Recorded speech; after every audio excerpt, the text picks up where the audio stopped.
Generative AI has got a huge amount of public attention over the past year, and rightly so. There is so much of talk about how it has changed how people analyze data, develop content, and more. But in all the noise of all that content being put out around generative AI every day, its true impact in real world situations becomes hard to figure out, particularly for online search, SEO, and overall search experience. In this episode, let's figure that out together.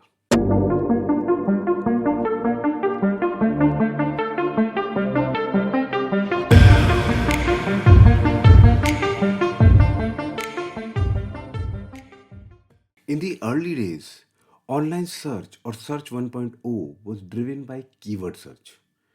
The search engines required you to, you know, uh, know what you were looking for and enter the specific keywords in your search query.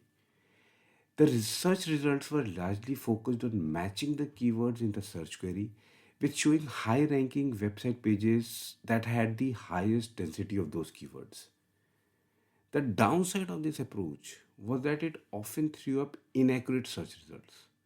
Many people crammed their website content with keywords to rank higher in search results for those keywords. They did it even if the repeated usage of those keywords in the page content did not make any sense. Gradually and eventually, search engine algorithms got better and they actually started to understand the user intent behind a search query and showed results that were based on semantic understanding of website content. This made a huge improvement in the quality of search results. Search 2.0 had arrived. And generative AI has taken that semantic understanding to the next level by generating response to prompts based on context, intent, and tone of the search. It has also made search more personalized by making it conversational. The next step is to move towards hyper personalization and providing more information related to the search which the user may not have been looking for in the first place. The thing is that generative AI is still very exploratory, and its impact on overall search and discoverability of content is not fully known yet. In its current state, generative AI is available to two broad categories of users: consumers and enterprise. An average consumer can search using Google Bard chatbot or Bing, which provides a better user experience over online search that we have been used to. Enterprise users can embed generative AI into their website either through an API call or building a generative search experience from scratch using the available tools. Uh, Still, the way we discover information on the internet is pretty traditional. It's funny that I call it traditional, given the fact that online search has existed for a little over 2 decades only. Anyway, I was saying that the current search experience is pretty straightforward. You enter keywords related to the information you're looking for, scroll through the search results which are displayed in a listing format, and you click on the link with a title text that seems most relevant to your query. At present, generative AI also doesn't do much and sits as a layer above that usual search experience. If you look at any business website and if they have a search option, it works pretty much the same way. Many of them use the Google Search API to quickly implement search facility on their website. Very few business websites have a well functioning search. This has left a wide gap between user expectations and actual website experience. It feels quite intuitive because we have got used to searching for information online this way for a very long time. But generative AI might completely change that experience with a conversational chatbot interface.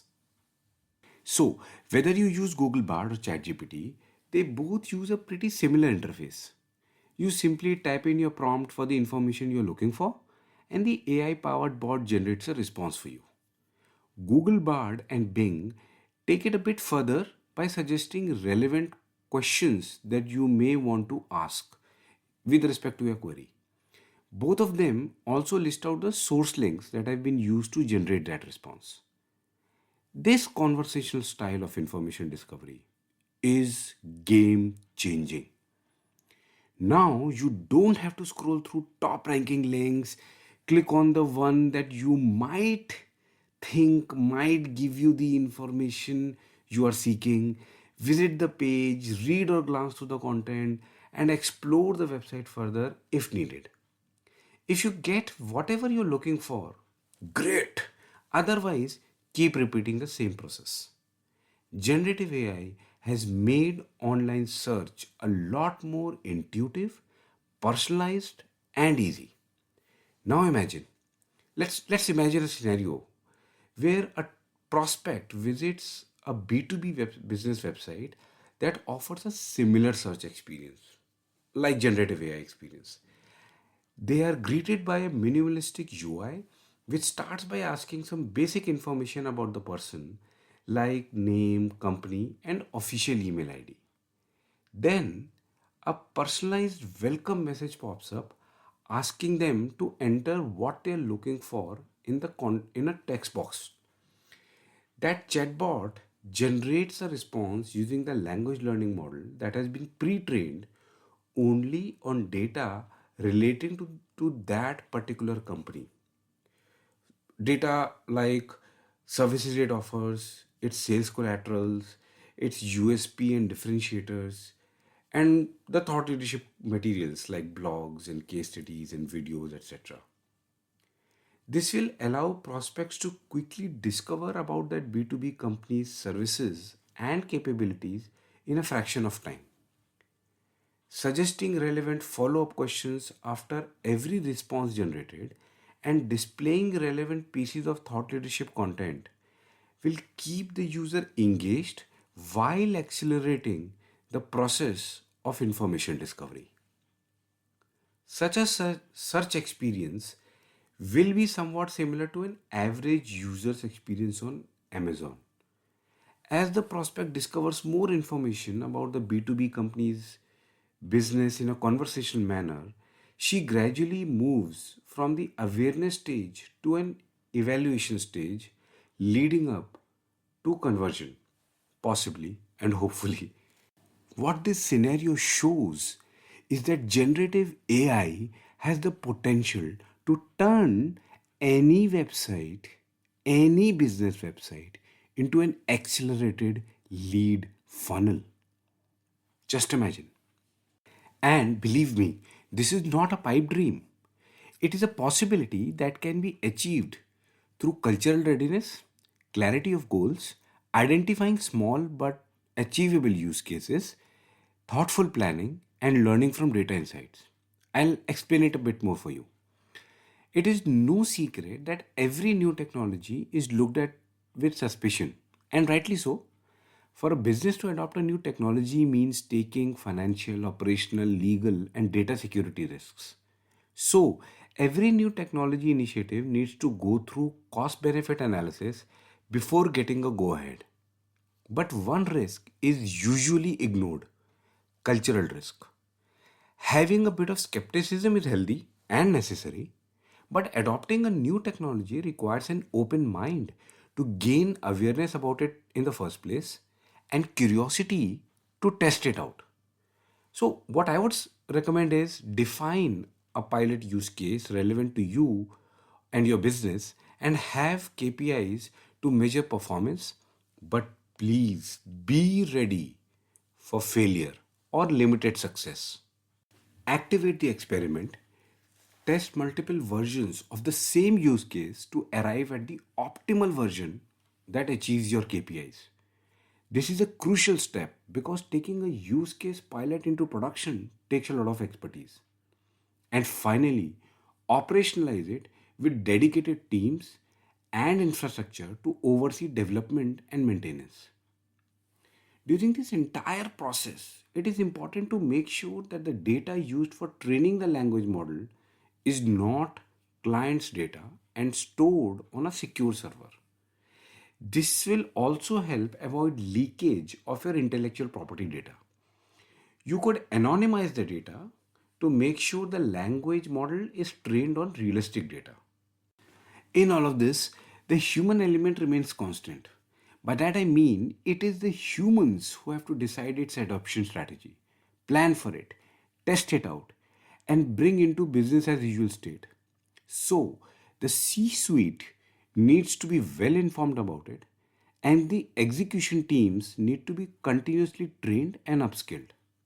Of course, you need to consider the cost of all these aspects and make sure that they are budgeted and monitored at regular intervals. Now, all this sounds all fine and good, but generative AI is quite recent and is not on the radar of many businesses. One of the many reasons is the lack of clarity on the use case. Translating business ideas into a proper pilot use case is not easy. Still, there are some small steps that marketers can take today to make sure they are ready to test out a pilot when they have clarity. They can start using generative AI to generate content like blogs, white papers, and video scripts. Many businesses have already started early on and have made it a part of their content generation engine. Optimize that content for SEO with proper keyword density, meta descriptions, titles, alt text, etc. Make sure the content is informative, educative, and provides a unique point of view. This is very important. Sales teams often struggle with pulling the right thought leadership material from a repository and leverage it for their own customer outreach. Having a generative AI based experience that pulls the content out of the repository, provides a summary of the content, and suggests more related content could be another use case. You could also use generative AI to analyze the monthly website traffic data and provide insights that can help improve the user journey, website content, navigation, and overall user experience.